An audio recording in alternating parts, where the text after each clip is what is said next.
नमस्कार दर्शक बंधु जय जगन्नाथ ओडिशार लेटेस्ट न्यूज को पुणी थरे आपण मानकु बहुत बहुत स्वागत।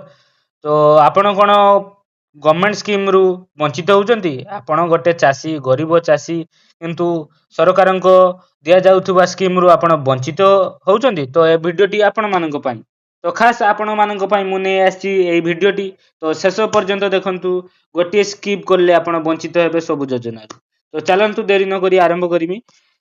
तो आपण जानिथिबे सीएम किसान बा कालिया योजना को एबे सीएम किसान नाम रे नामित कराइछि। तो सहायता एथिरे चासी माननकु दुईटी किस्ती रे वार्षिक हिसाब रे मिलिबो यथा 4000 टंका मिलिबो। नुआ खाई केबे मिलिबो आपनको नुआ खाई एवं अखय तृतीया समय। तो कहा को मिलिबो ता पुनी निहाती जानी रखिबा जरूरी। आपण कहिबे मते मिलिलानी तो जानी रखिबा कहा को मिलिबो। भूमिहीन कृषि परिवारंकु वार्षिक 12500 टंका तीनोटी किस्ती रे प्रदान करा जिवो। तो पोर्टाल यार पोर्टाल होची गवर्नमेंट रे आपण सर्च करि परिबे गूगल ले किंबा मोर डिस्क्रिप्शन चैनल ले आपण को लिंक दे देबी जाईकी सीधा चेक करिवे आपण। तो एथि पई नूतन होची सीएम किसान पोर्टाल आरंभ होईची जेउथिरे चासी माने समानकर स्थिति जांच करि परिबे।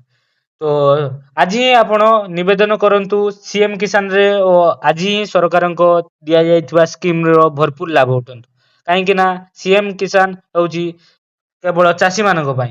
तो आपण जने चासी एथिरु वंचित होंतु नाही।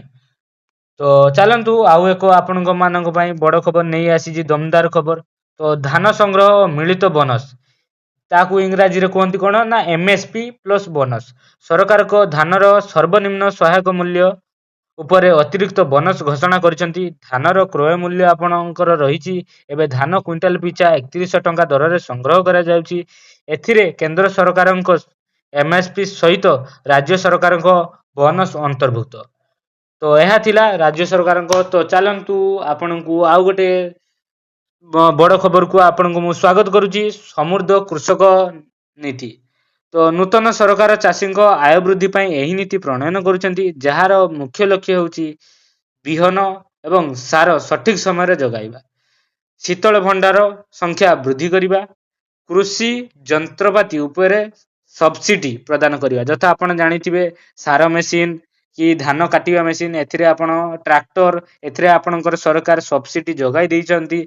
तो आपण माने चाहिले भी ताकू नै गोटे बिजनेस भी करि परिबे जथा ट्रैक्टर किनी आपण बिजनेस भी करि परिबे कि धान कटा मेसिन आनी कि बिजनेस भी करि परिबे सब्सिडी रो लाभ उठाई परिबे। तो वास्तव रे सरकार को एही नियम मते भल लागुची। तो आपणकर कोन मतामत आपण तळे कमेंट रे जणाई दियंतु मते। तो आउ एक योजना भी आपन को कहि दउची जे सरकारंकर बलभद्र योजना जेहेतु आपणकर नवीन पटनायकर कालिया योजना। तो आमर मोहन माझी बाबू से आपणक मानक पई नै आछंती बलभद्र योजना। तो एही योजना माध्यम रे कृषि क्षेत्र रे वैषयिक ज्ञान कौशल एवं उन्नत बिहन व्यवहार को प्रोत्साहन दिया जायछि। तो आपण माने जानिथिबे जे विभिन्न प्रकार सार बाहर होची धान बाहर होची किंतु ताकू आपण व्यवहार करबा को जान नांती।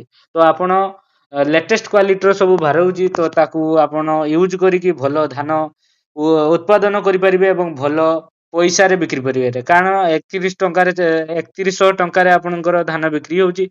तो ताकू आनी कि आपण भलो भाबरे रे बिक्री करंतु एवं आपनकर जीवन यापन उन्नति मानर करंतु। तो एतियो कहि म एई भिडियोटी शेष करूची। तो आशा करूची आपनको भिडियोटी भले लागिथिले लाइक सब्सक्राइब एवं बेल आइकन प्रेस कर देबे और मते एमिति सपोर्ट करिथांतु। म आगो को एमिति आपनको दमदार अपडेट जणाइबा को रही।